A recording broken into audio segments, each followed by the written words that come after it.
नमस्कार स्टूडेंट्स, मैं doctor Sudesh Chaudhary physical chemistry YouTube channel में आप सभी का स्वागत करती हूँ। हम लोग एमएससी प्री की जो आपके थर्ड पेपर है फिजिकल केमिस्ट्री वो स्टडी कर रहे थे। इस फिजिकल केमिस्ट्री में मैं आप लोगों को केमिकल काइनेटिक्स स्टडी करवा रही थी। केमिकल काइनेटिक्स का एक वीडियो लेक्चर हमने अपलोड कर दिया है, आप इस चैनल को सब्सक्राइब कर लीजिए। Complete physical chemistry, spectroscopy, green chemistry और एनालिटिकल 4 पेपर मैं आप लोगों को इसी चैनल के ऊपर कंप्लीट कराऊंगी।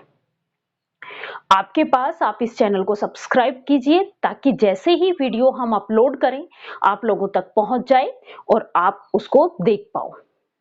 अगर आप लोगों को इस कंटेंट से रिलेटेड कोई भी प्रॉब्लम है तो आप हमें कमेंट करके बताइए, आपके कमेंट का हम जवाब देंगे। चलो अब हम केमिकल काइनेटिक्स में हम पढ़ रहे थे बाइमोलिक्यूलर रिएक्शंस के लिए थ्योरीज। उसमें मैंने आप लोगों को एक थ्योरी पढ़ा दी है, जो लास्ट वीडियो लेक्चर बनाया था हमने वो कोलोजन थ्योरी पे ही बनाया था। आज हम सेकंड थ्योरी पढ़ेंगे, ट्रांजिशन स्टेट थ्योरी। जो हमने कोलोजन थ्योरी पढ़ी थी उस कोलोजन थ्योरी की एक ड्रॉबैक थी कि ये जो थ्योरी है ये गैसेस बाइमोलिक्यूलर रिएक्शंस पे ही फॉलो हो रही थी, क्योंकि इन थ्योरीज के अंदर केवल और केवल एक्टिवेशन एनर्जी को इंक्लूड किया गया। जब मॉलिक्यूल्स के पास activation energy means higher energy state में होता है तो मॉलिक्यूल रोटेशन भी करता है और वाइब्रेशंस भी करता है। रोटेशन और वाइब्रेशंस के कारण उनके रिएक्शन के रेट पे क्या इफेक्ट पड़ रहा है ये कोलोजन थ्योरी ने कहीं पे भी इंक्लूड नहीं किया गया और न ही कोलोजन थ्योरी में स्टेरिक इफेक्ट को कंसीडर किया गया। इसके बाद एक दूसरी थ्योरी दी गई, ट्रांजिशन स्टेट थ्योरी। आज हम उसी ट्रांजिशन स्टेट थ्योरी के बारे में पढ़ेंगे कि उनकी क्या अजम्पशंस थी और उन अजम्पशंस को यूज करते हुए रिएक्शन का रेट क्या निकाला गया था, ये हम स्टडी करेंगे। चलो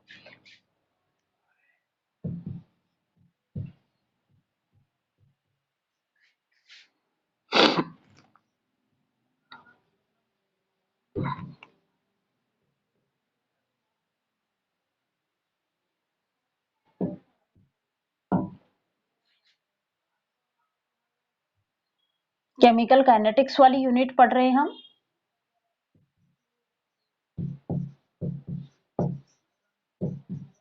ये पेपर आपका 100 मार्क्स का आता है।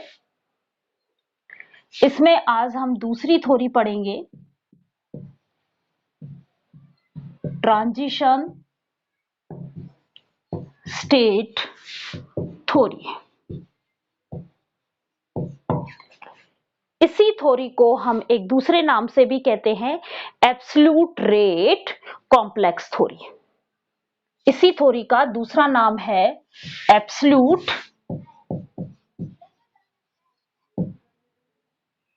Rate complex theory.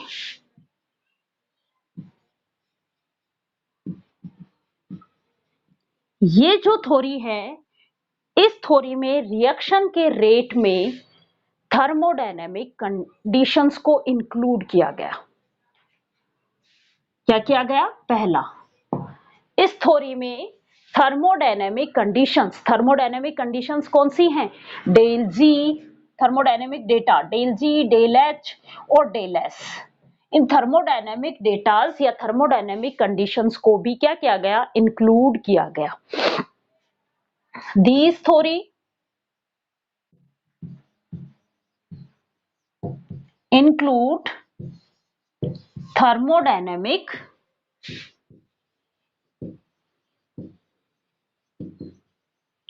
condition in rate of reaction। Reaction के रेट में थर्मोडायनेमिक कंडीशंस को भी क्या किया गया? इंक्लूड किया गया। इसका अब हम पढ़ेंगे अजम्पशंस।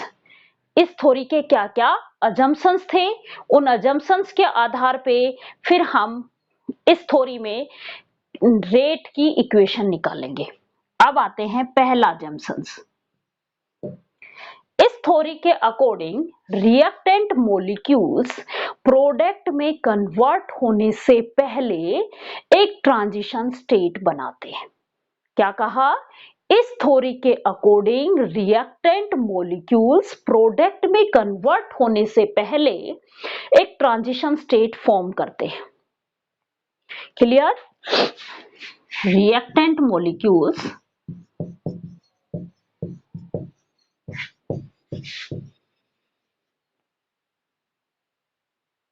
form transition state और एक्टिवेटेड कॉम्प्लेक्स।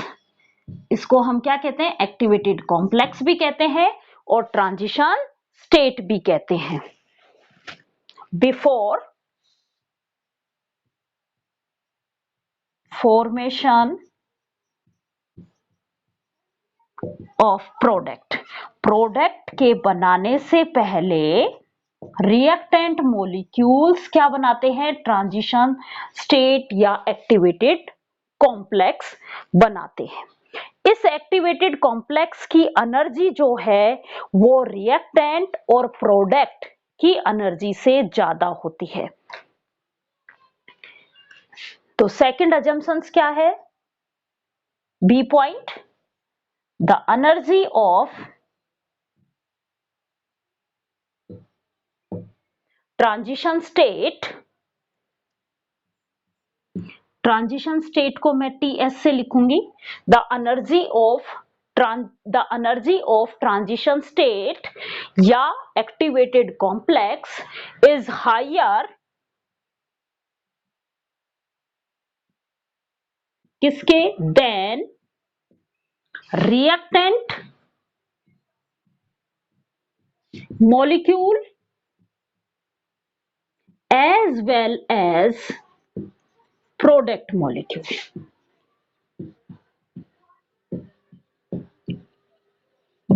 जो ट्रांजिशन स्टेट बनी, रिएक्टेंट मॉलिक्यूल पहले आपस में रिएक्शन करके ट्रांजिशन स्टेट बनाते हैं। इस ट्रांजिशन स्टेट की एनर्जी जो होती है वो रिएक्टेंट मॉलिक्यूल्स और प्रोडक्ट मॉलिक्यूल से ज्यादा होती है। थर्ड अजम्पशंस कि ये जो ट्रांजिशन स्टेट है ये रिएक्टेंट मॉलिक्यूल्स के साथ इक्विलिब्रियम में रहती है। क्या कहा मैंने? थर्ड अजम्पशंस क्या है कि ट्रांजिशन स्टेट जो है, ये जो रिएक्टेंट मॉलिक्यूल्स के द्वारा जो ट्रांजिशन स्टेट बनी है, ये ट्रांजिशन स्टेट एक फास्ट इक्विलिब्रियम स्टेब्लिश कर लेती है। किसके साथ? रिएक्टेंट मॉलिक्यूल्स के साथ। तो थर्ड अजम्पशंस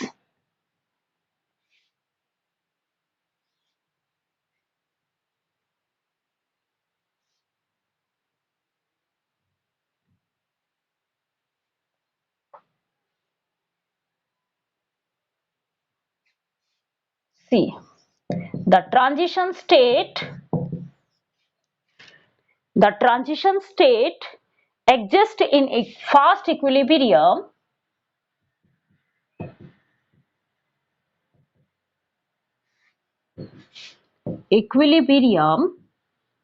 with किसके साथ? रिएक्टेंट मॉलिक्यूल्स के साथ।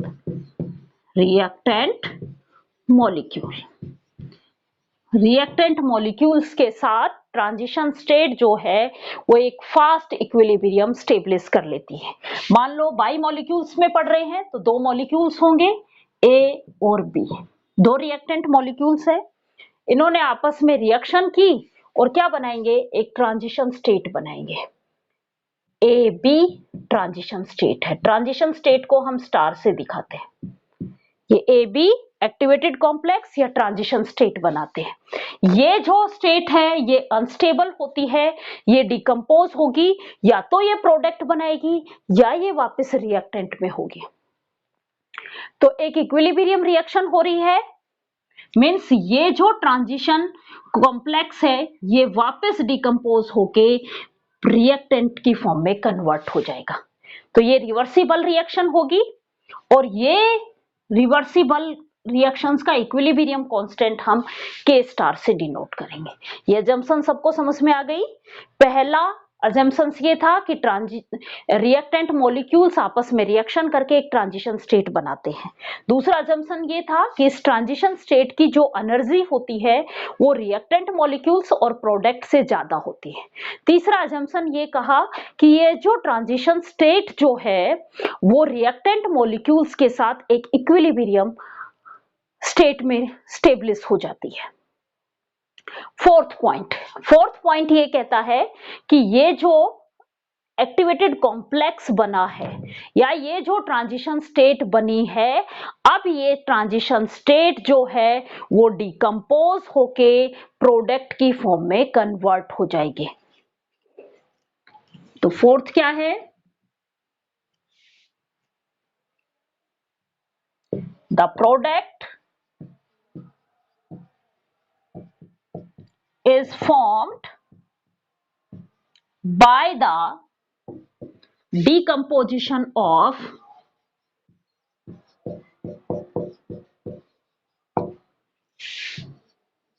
ट्रांजिशन स्टेट के डिकम्पोजिशंस के द्वारा क्या बन रहा है? प्रोडक्ट मॉलिक्यूल बन रहा है। ये ट्रांजिशन स्टेट है थी, ए ट्रांजिशन कॉम्प्लेक्स था, ए बी एक्टिवेटेड कॉम्प्लेक्स था।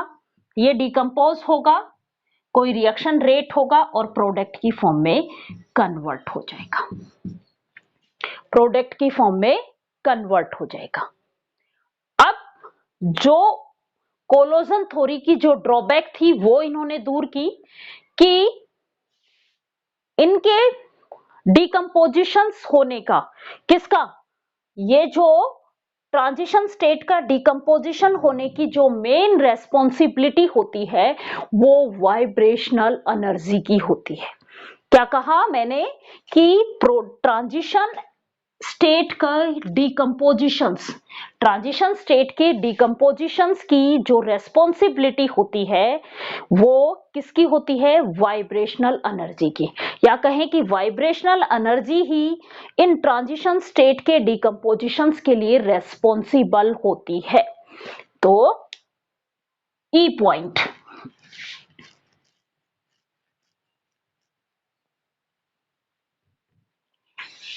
ई पॉइंट मेनली इसलिए लगाया जाता है कि नॉर्मली ज्यादातर, मेनली का मतलब क्या होता है? ज्यादातर, हमेशा नहीं, कुछ रिएक्शंस में हो सकता है वाइब्रेशनल एनर्जी जो है वो रेस्पॉन्सिबल नहीं हो, लेकिन ज्यादातर रिएक्शंस में इन ट्रांजिशन स्टेट के डिकम्पोजिशंस के लिए कौन रेस्पॉन्सिबल होगा? Vibrational energy. Mainly vibrational energy is responsible for decomposition of transition state। Transition state के लिए, ट्रांजिशन स्टेट के डिकम्पोजिशंस के लिए रेस्पॉन्सिबल होती है। और वाइब्रेशनल एनर्जी, हम क्वांटम थ्योरीज के अकॉर्डिंग हमें पता है कि जो एनर्जी होती है वो छोटे छोटे पैकेट्स की फॉर्म में होती है और वो उनकी फ्रीक्वेंसी के डायरेक्टली प्रोपोर्शनल होती है। यहां हम कौन सी एनर्जी कैलकुलेट कर रहे हैं? Vibrational energy. तो वाइब्रेशनल एनर्जी किसके डायरेक्टली प्रोपोर्शनल होगी? वाइब्रेशंस फ्रीक्वेंसी के डायरेक्टली प्रोपोर्शनल होगी। और इस प्रोपोर्शनल साइन को हटाने के लिए हम प्लैंक कांस्टेंट काम में लेते हैं, क्योंकि ये जो क्वांटम सिद्धांत दिया था ये प्लैंक ने दिया था, मैक्स प्लैंक। तो ई वाइब्रेशंस, वाइब्रेशनल एनर्जी किसके इक्वल होगी? एच न्यू वाइब्रेशनल एनर्जी के इक्वल होगी। और ये जो वाइब्रेशनल एनर्जी की वैल्यू जो दी गई थी ये बोल्ट्जमान ने दी थी कि इसकी जो वैल्यू है ये एब्सोल्यूट टेम्परेचर पे ये वैल्यू टेम्परेचर के डायरेक्टली प्रोपोर्शनल होती है। तो के बी टी। क्या कहा मैंने कि vibrational energy h new vibrations के इक्वल होती है और इस एनर्जी को भी बोल्ट्जमान ने दिया था कि वाइब्रेशनल एनर्जी जो है वो एब्सोल्यूट टेम्परेचर के डायरेक्टली प्रोपोर्शनल होती है। तो टेम्परेचर क्या है T, Kb क्या है बोल्ट्जमान कांस्टेंट। क्लियर यहां तक? इस इक्वेशंस को याद रखना क्योंकि अब हम इस इक्वेशंस को काम में लेंगे। तो इन अजम्पशंस के अकॉर्डिंग रिएक्शन का जो रेट है वो किस किस बात पे डिपेंड कर रहा है? एक तो डिकम्पोजिशन ऑफ ट्रांजिशन स्टेट के ऊपर डिपेंड कर रहा है और इसके लिए रेस्पॉन्सिबल है कौन? Vibrational frequency. और दूसरा डिपेंड कर रहा है इस ट्रांजिशन स्टेट के फॉर्मेशन पे, मींस ट्रांजिशन स्टेट की कंसंट्रेशंस और इस ट्रांजिशन स्टेट का डिकम्पोजिशन ही रेट डिसाइड करेगा उस रिएक्शन का। तो रेट ऑफ रिएक्शन जो है किसके ट्रांजिशन स्टेट थ्योरी के according rate of reaction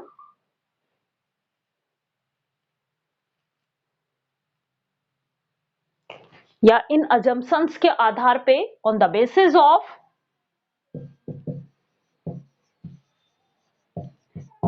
of transition state theory the rate of reaction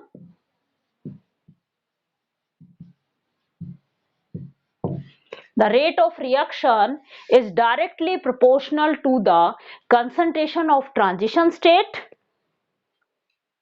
directly proportional to the concentration of transition state की concentrations और decomposition frequency new vibrations इन दोनों के product के equal होता है। रिएक्शन का जो रेट है वो ट्रांजिशन स्टेट के कंसंट्रेशंस और उनकी वाइब्रेशनल एनर्जी के प्रोडक्ट के इक्वल होता है। अब देखो ये हमने अजम्पशंस पढ़ ली। अब हम कोई एक बाइमोलिक्यूलर रिएक्शन कंसीडर करते हैं और उस बाइमोलिक्यूलर रिएक्शंस का पहले रेट निकालते हम रेट लॉ के आधार पे और दूसरी बार रेट निकाला जाता है इन अजम्पशंस के आधार पे और फिर इन दोनों रेटों को इक्वल कर देते हैं और इनके बीच एक रिलेशन निकाल लेते हैं थर्मोडायनेमिक्स रिलेशनशिप को यूज करते हुए। तो अब हम बाइमोलिक्यूलर रिएक्शन कंसीडर करते हैं। अजम्पशंस सबको समझ में आ गए हैं? तो अब देखो आप कंसीडर ए बाइमोलिक्यूलर रिएक्शन।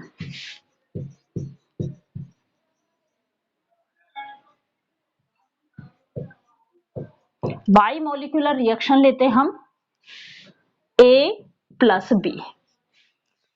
क्या बन रहा है? डायरेक्ट, क्योंकि हम रेट लॉ यूज कर रहे हैं तो हम डायरेक्ट प्रोडक्ट बनाएंगे। अभी मैंने ट्रांजिशन स्टेट थ्योरी कहीं पे भी काम नहीं लिया। मैंने ये कहा कि दो रिएक्टेंट मॉलिक्यूल्स आपस में रिएक्शन करके प्रोडक्ट बना रहे हैं। तो रेट लॉ के अकॉर्डिंग टू रेट लॉ के अकॉर्डिंग रेट क्या होगा? के ए की कंसंट्रेशंस इंटू बी की कंसंट्रेशंस। इक्वेशन नंबर 1, ए की कंसंट्रेशंस इंटू बी की कंसंट्रेशंस। ये तो था हमारे रेट लॉ के अकॉर्डिंग। अब हम अप्लाई कराएंगे transition state theory. Apply transition state theory. Apply करो। ए प्लस बी आपस में रिएक्शन करके ए बी एक्टिवेटेड कॉम्प्लेक्स बनाते हैं। ये A be activated complex product की फॉर्म में कन्वर्ट होते हैं। ये एक्टिवेटेड कॉम्प्लेक्स जो है वो किस में कन्वर्ट होते हैं? प्रोडक्ट की फॉर्म में कन्वर्ट होते हैं। अब देखो इसको मैंने के स्टार से डिनोट कर दिया और इसको हमने के से डिनोट कर दिया। इसको हमने के से डिनोट कर दिया। अब हमारी रिएक्शन का पहले ट्रांजिशन स्टेट थ्योरी के अकॉर्डिंग रेट ऑफ रिएक्शन क्या था? रेट ऑफ रिएक्शन था एक्टिवेटेड कॉम्प्लेक्स की concentrations into vibrational energy. Activated complex की कंसंट्रेशंस इनटू वाइब्रेशनल एनर्जी। अब देखो, ये जो एक्टिवेटेड कॉम्प्लेक्स होता है ये अनस्टेबल होता है। कैसा होता है भाई? एनर्जी सबसे ज्यादा, और हमें पता है कि जिसकी एनर्जी सबसे ज्यादा होती है वो अनस्टेबल होता है, ये एज ए इंटरमीडिएट बनता है, तो ये बहुत, इसका लाइफ टाइम जो है वो बहुत ही कम होगा। इस तरीके के जो रिएक्टेंट मॉलिक्यूल्स या कोई भी मॉलिक्यूल होता है उसकी कंसंट्रेशंस निकालना डिफिकल्ट होता है, तो इसकी कंसंट्रेशंस को हम इक्विलिब्रियम मेथड से कैलकुलेट करेंगे, क्योंकि मुझे तो इस रेट में इसकी कंसंट्रेशंस पता होगी तभी तो मैं ट्रांजिशन स्टेट थ्योरी से इसका रेट निकाल पाऊंगी। अब इसकी कंसंट्रेशंस मैं डायरेक्ट कैलकुलेट नहीं कर पाती हूं, क्योंकि ये जो है ये अनस्टेबल होता है, और अनस्टेबल जब भी होगा उसकी कंसंट्रेशंस को कैलकुलेट करना डिफिकल्ट होगा। इसलिए हम इसकी कंसंट्रेशंस को इक्विलिब्रियम मेथड अप्लाई करके कैलकुलेट कर सकते हैं। इक्विलिब्रियम मेथड क्या कहता है, मैं यहां पे अप्लाई करवा रही हूं। इक्विलिब्रियम लॉ क्या कहता है कि रेट ऑफ फॉरवर्ड और रेट ऑफ बैकवर्ड इक्वल होते हैं, या कहें, आपको पता होगा, इस रिएक्शन पे अप्लाई करा रही हूं, अप्लाई इक्विलिब्रियम। इक्विलिब्रियम पे इक्विलिब्रियम कांस्टेंट के स्टार, इक्विलिब्रियम कांस्टेंट जो होता है वो होता है प्रोडक्ट की कंसंट्रेशंस अपॉन रिएक्टेंट की कंसंट्रेशंस। यहां पे प्रोडक्ट क्या है? ट्रांजिशन स्टेट, तो ए बी की कंसंट्रेशंस अपॉन रिएक्टेंट की कंसंट्रेशंस ए और बी, ए इंटू बी। हमें किसकी वैल्यू निकालनी है? इसकी वैल्यू निकालनी है। हमें इक्विलिब्रियम कांस्टेंट भी पता है, ए की कंसंट्रेशन भी पता है, और बी की कंसंट्रेशन भी हमें पता है, तो हमें किसकी कंसंट्रेशन निकालनी है? इसकी कंसंट्रेशन निकालनी है। इस इक्वेशंस को नंबर सेकंड दे दो, आगे हम इसमें अप्लाई कराएंगे। तो ए बी की कंसंट्रेशंस कितनी हो गई? के ए इंटू बी, ये इक्वेशन नंबर हो गई 3। इस इक्वेशन नंबर 3 से मैं इस ट्रांजिशन स्टेट के कंसंट्रेशंस में किस में पुट कर दूं? इक्वेशन नंबर 2 में पुट कर दूं। Put the value of A B from equation 3 into equation 2। तो रेट की इक्वेशन क्या आ गई आपके पास? रेट इक्वल टू, इस ए बी की जगह मैं क्या वैल्यू पुट कर रही हूं? ये वैल्यू के स्टार ए बी और इनटू में न्यू वाइब्रेशंस। ये इक्वेशन नंबर हो गई आपकी 4। अब देखो, इक्वेशन नंबर 4 भी आपकी रिएक्शन का रेट है, और इक्वेशन नंबर 1 भी रिएक्शन का रेट है। इक्वेशन नंबर 4 भी आपका रिएक्शन, उसी रिएक्शन बाई मॉलिक्यूलर रिएक्शंस का रेट है, और इक्वेशन नंबर 1 भी जो है वो आपकी रिएक्शन का रेट है। तो दोनों रेट एक ही रिएक्शन के हैं, तो क्या होंगे? इक्वल होंगे। तो from equation 1 and 4, from equation 1 and 4 दोनों क्या होंगे? इक्वल होंगे। इक्वल होंगे के ए बी, किसके इक्वल होगा? K star A B nu vibrations. A से ए कैंसिल आउट, बी से बी कैंसिल आउट। के की वैल्यू क्या आ गई आपके पास? K star nu vibrations, K star nu vibrations. और न्यू वाइब्रेशंस की वैल्यू हमारे पास क्या थी? न्यू वाइब्रेशंस की वैल्यू हमारे पास क्या थी?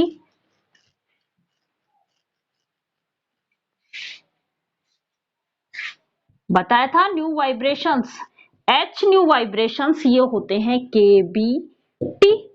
इस एच को इसके नीचे ले जाओ तो न्यू वाइब्रेशंस ये वैल्यू आपके पास आ गई K B T upon H.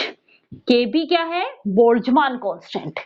ये वैल्यू मैं इस इक्वेशन में रखूं तो मेरे पास के की वैल्यू क्या आ गई? इक्विलिब्रियम कांस्टेंट इनटू में K B T upon H. अब इस इक्विलिब्रियम कांस्टेंट को हम कैलकुलेट करेंगे थर्मोडायनेमिक डेटा से। आप लोगों ने एक थर्मोडायनेमिक रिलेशनशिप पढ़ी होगी कि के इक्विलिब्रियम ये होता है एक्सपोनेंशियली माइनस डेल जी अपॉन आर टी।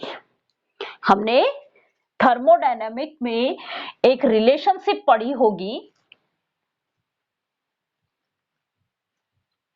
इस इक्वेशंस को नंबर दे दो आप, 4, 5, 6 नंबर चल रहा है मे बी, या 5 नंबर चल रहा है। अब इस इक्वेशंस में मैं ये के स्टार को चेंज करूंगी।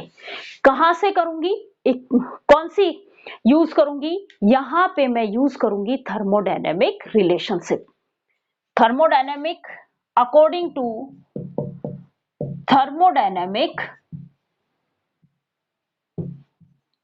Dynamic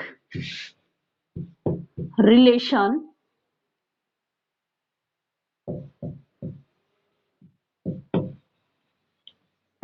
according to thermodynamic relationship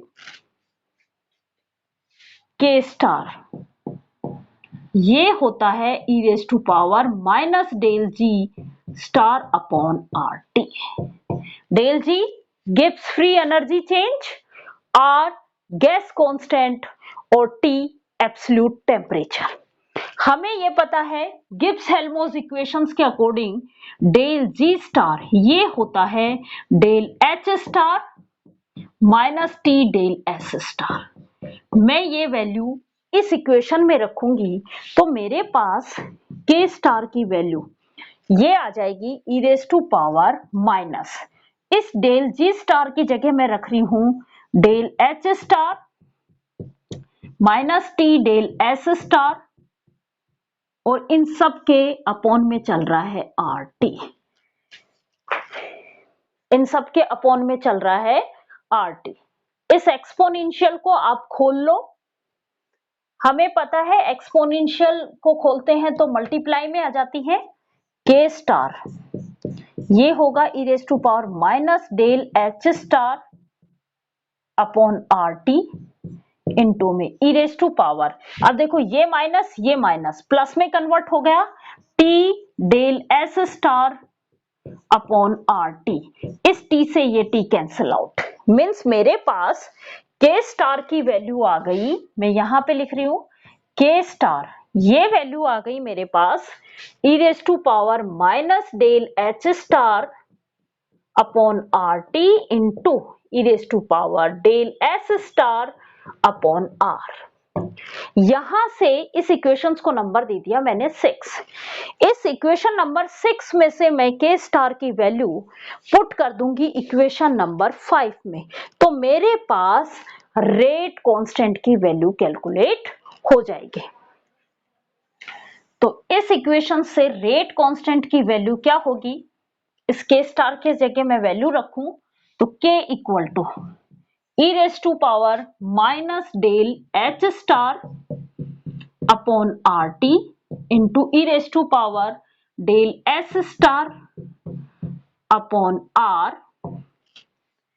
into में K B T upon H. K B T upon H थोड़ा सा अरेंज कर लो, मीन्स अच्छा लगने के लिए इस के बी टी एच को पहले लिख लो और एक्सपोनेंशियल फॉर्म को बाद में लिख दो, एक ही बात है। तो के की वैल्यू आपके पास आ गई K B T upon H exponential minus del H star upon R T into e raise to power del S upon R T. R Boltzmann constant, Boltzmann constant की वैल्यू होती है R अपॉन N। R क्या है? Gas constant.